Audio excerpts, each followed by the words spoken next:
할렐루야. 주님의 은혜와 평안이 여러분과 또 여러분의 가정 가운데 늘 함께하기를 간절히 바랍니다. 오늘은 어버이 주일입니다. 어버이 주일이 되면 참 여러 가지 찬송가들이 있는데 그 여러 가지 찬송가들 중에서 찬송가 199장 나의 사랑하는 책이 참 마음에 많이 울리고 또 들려지고 참 좋아하고 있습니다. 이 찬송가 199장 나의 사랑하는 책, 원래 제목은 My Mother's Bible, 어머니의 성경책이라는 제목을 가지고 있습니다. 이 찬송가 작사자의 내용이 있습니다. 1893년 미국의 윌리엄스라는 목사님이 계셨습니다.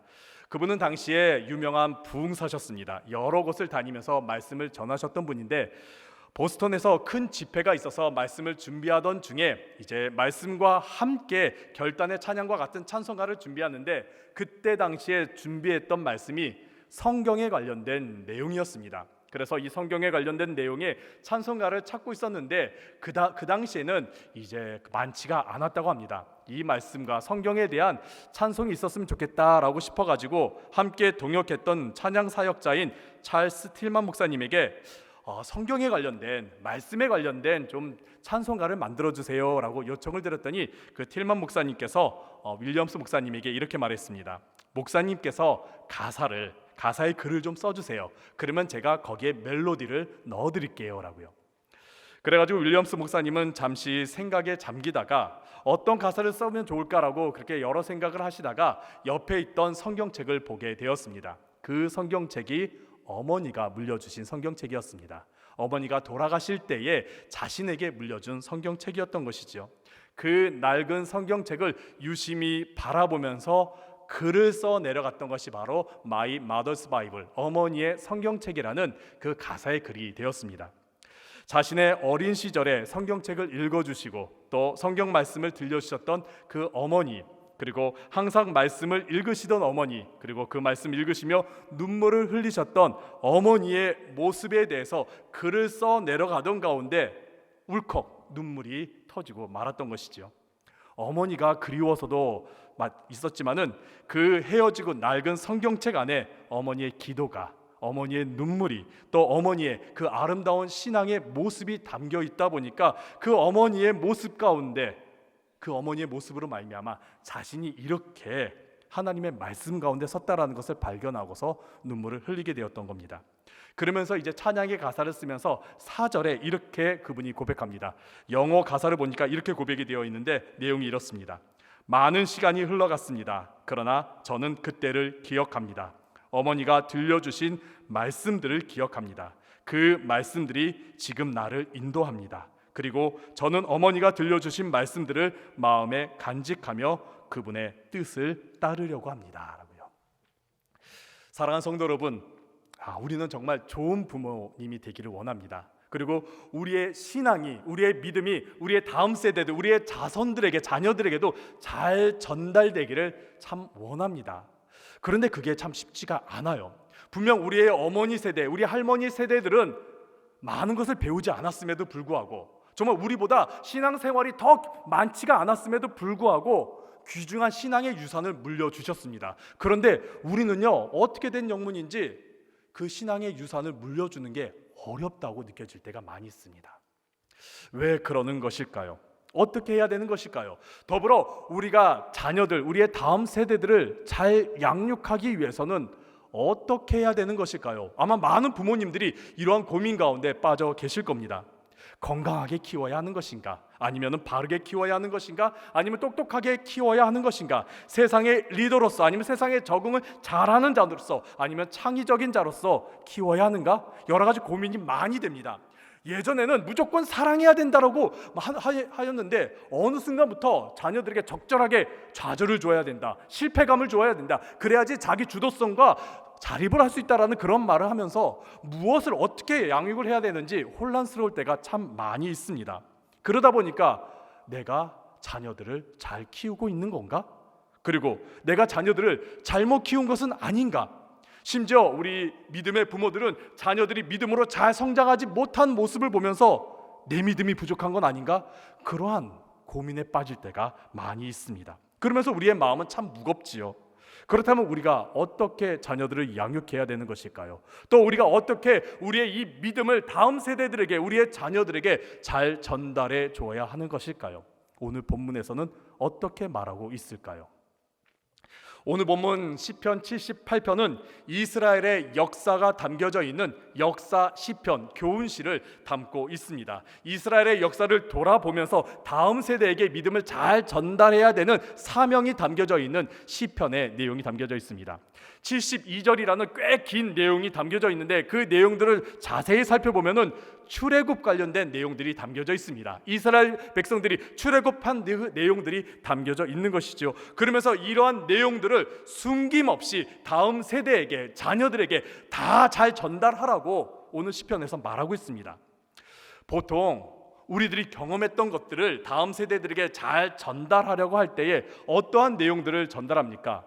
성공담을 전달할 때가 많이 있습니다. 자랑할 만한 것들을 전달할 때가 많이 있습니다. 특히 우리 선조들, 우리의 조상들의 정말 업적들을 우리가 자손들에게 전달하고자 할 때가 있죠. 그래서 일반적으로 우리가 생각할 때 자손들에게 전달한다고 한다면은 그 출애굽 과정들 가운데 성공했던 내용들, 이스라엘 백성들이 그 강대국 애굽에서 나와서 그들이 정말 당당하게 멋지게 가나안 땅으로 들어갔던 그런 내용들을 전달해 터야 되는데, 이 시편 78편에 있는 내용들을 쭉 읽어가면은 그러한 성공담, 그런 업적에 대한 내용이 아니라 이스라엘의 실패에 대한 내용들이 담겨져 있습니다.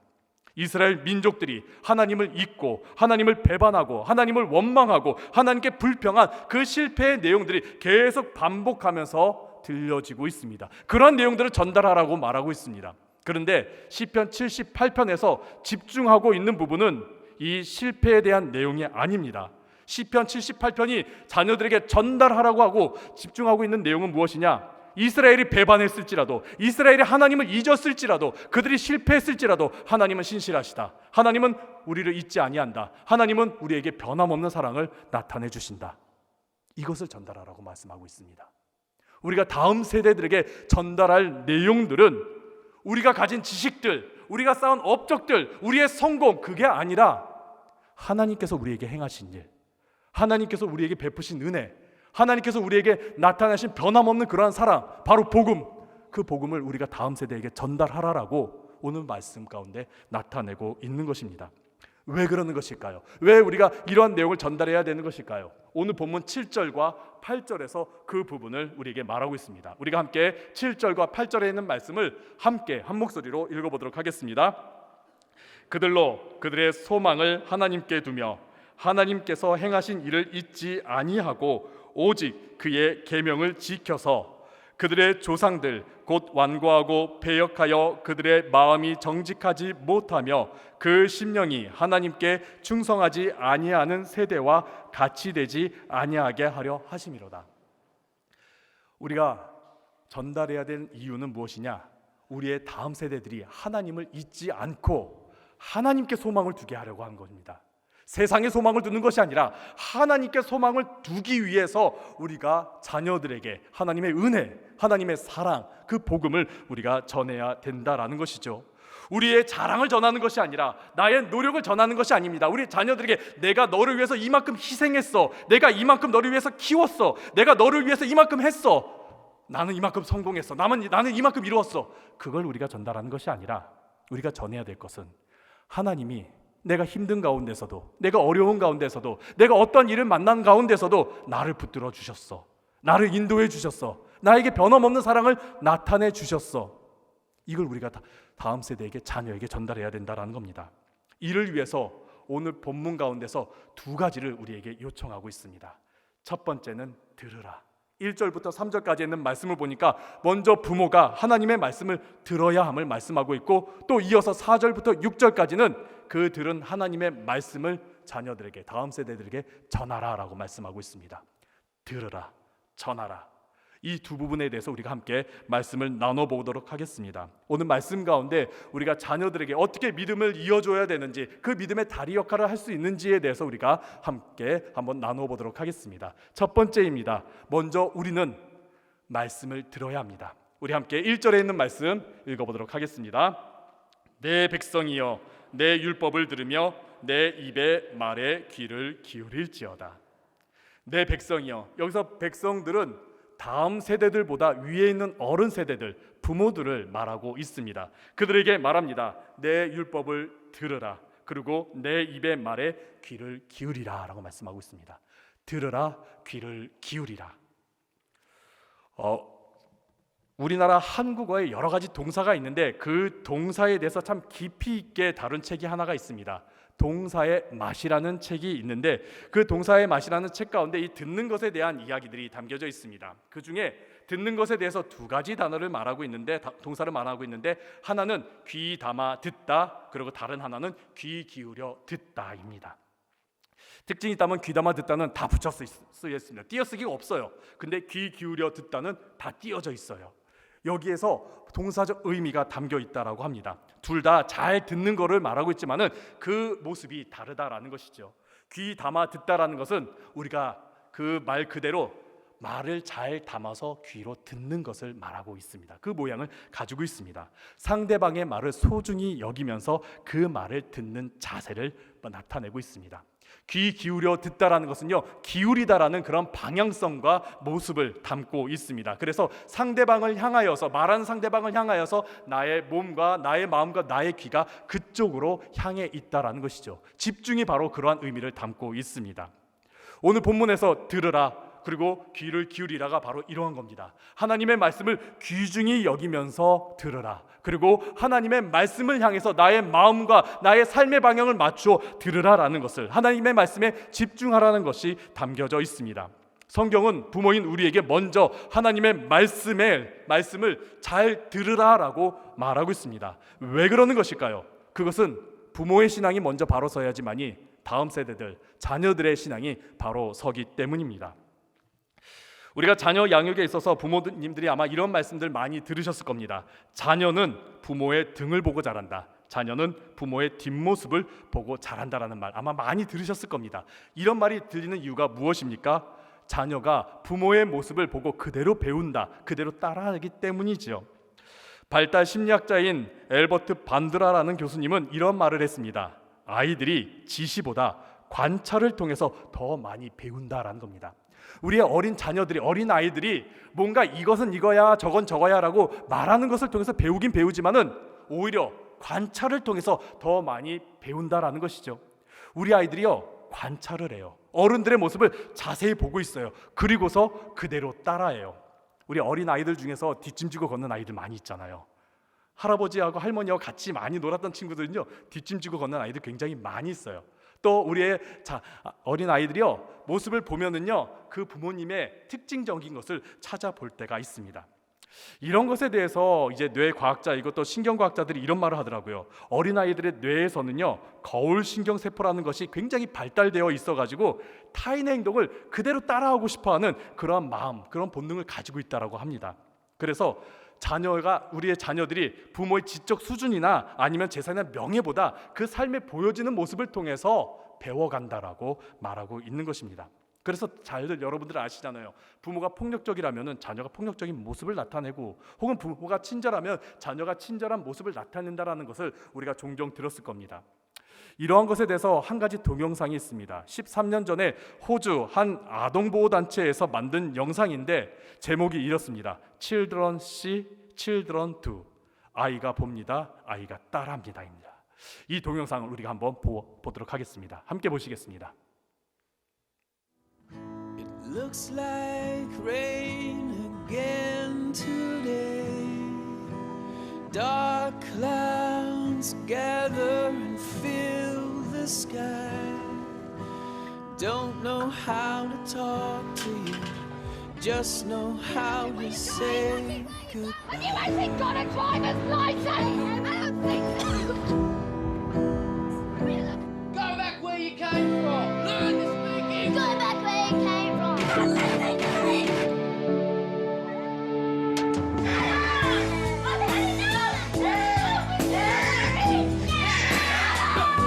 Is that what you think?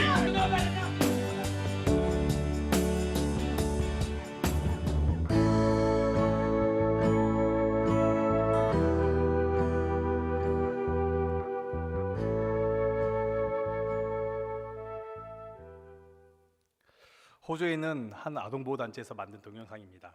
아이들은 부모님을 따라한다라는 것을 보여주고 있습니다. 우리의 자녀들은 우리 부모님 또 어른들의 모습을 보고 또 따라합니다. 이건 신앙도 마찬가지입니다. 그리고 그 신앙은 장성한 어른이 된 자녀들에게도 동일하게 적용이 됩니다. 우리의 자녀들은 부모님의 모습을 보고 부모님의 신앙의 모습을 보고 닮아갑니다. 지난 2023년에 한국교회탐구센터에서 조사한 자료에 의하면 다음 세대들의 신앙생활에 가장 큰 영향을 미치는 부모님의 모습은 무엇이냐? 바로 말로 하는 신앙교육이 아니라 행동으로 보이는 신앙생활임을 월등하게 높이 나타내고 있습니다. 행동으로 보이는 신앙생활의 모습이 자녀들에게 굉장히 큰 영향을 나타낸다라는 것이죠. 우리 부모님들이 집안에서 혹은 사회에서 바깥에서 보여주는 신앙의 모습을 자녀들에게 가장 큰 영향을 나타내고 있다라는 겁니다. 그렇게 부모인 우리는 먼저 신앙의 본을 보여야 하는 것입니다. 부모인 우리가 먼저 말씀에 귀를 기울여야지만이 우리의 다음 세대들 자녀들이 말씀에 귀를 기울입니다. 그리고 우리의 부모들이 그 말씀을 마음에 새기며 살아야지만이 자녀들의 마음 가운데도 삶 가운데도 말씀이 새겨지기 마련입니다. 그 모습들을 우리의 자녀들이 그대로 배웁니다. 말로 가르치지 않아도, 강요하지 않아도, 또 우리가 어떻게 하지 않아도 자녀들은 따라합니다. 그렇기 때문에 우리 부모가 먼저 말씀 앞에 앉을 때에 자녀들은 그 모습을 보고 하나님 앞으로 나아간다라는 것이죠. 우리 어머니, 저희 어머니도 그랬던 것 같습니다. 제 머릿속에 기억되는 것은 어머니가 정말 성경에 대해서 많은 것을 가르쳐 준 것이 아니라 그저 성경책 읽으신 것, 그저 기도하신 것이었던 것 같습니다. 근데 그러한 모습이, 그러한 아름다운 신앙의 모습이 가장 큰 영향을 주었던 것 같습니다. 그렇게 사랑하는 성도 여러분, 우리가 먼저 하나님의 말씀 앞에 가까이 서 주시길 바랍니다. 하나님의 말씀에 귀를 기울여 주시길 바라고 하나님의 말씀에 마음에 새기는 그 모습을 자녀들에게 보여주시기를 바랍니다. 그리고 그러한 모습을 통해 자녀들에게 말씀을 전해 주시기 바랍니다. 우리 함께 4절에 있는 말씀 함께 읽어보도록 하겠습니다. 우리가 이를 그들의 자손에게 숨기지 아니하고 여호와의 영예와 그의 능력과 그가 행하신 기이한 사적을 후대에 전하리로다. 우리의 자손들, 우리의 자녀들에게 하나님의 말씀을 숨김없이 전하겠다라고 말합니다. 왜 그러냐? 5절 가운데 이렇게 말씀하고 있습니다. 여호와께서 증거를 야곱에게 세우시며 법도를 이스라엘에게 정하시고 우리 조상들에게 명령하사 그들의 자손에게 알리라 하셨으니, 하나님의 명령이기 때문입니다.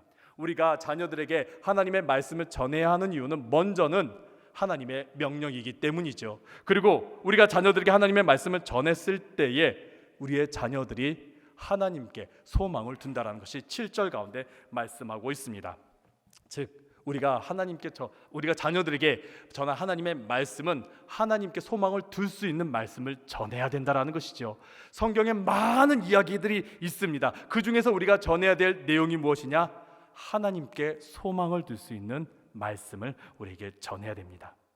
하나님의 변함없는 은혜, 그리고 하나님의 영원한 사랑, 그 복음을 우리의 자녀들에게도 전해야 됩니다.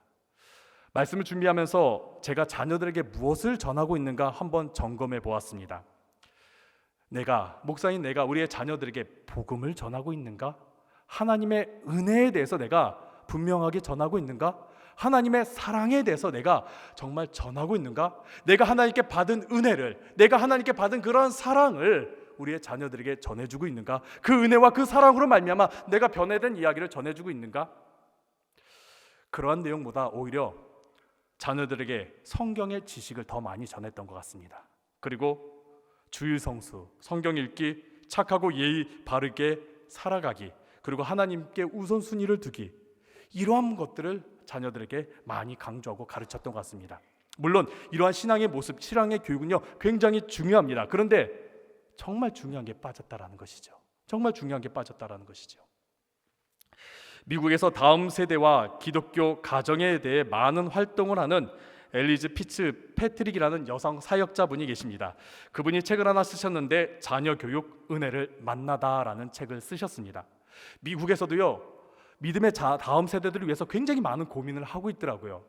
많은 믿음의 부모님들이 자녀들에게 신앙의 유산을 물려주려고 하는데 그들이 자꾸 튕겨져 나간대요. 청소년기 때 되면은 반항을 하면서 믿지 않으려고 하고 또 독립해서 나가면 아예 교회를 나가지 않는 그런 심각함을 미국에서도 외국에서도 부모들이 굉장히 이거에 대해서 걱정을 많이 한다라고 그러더라고요.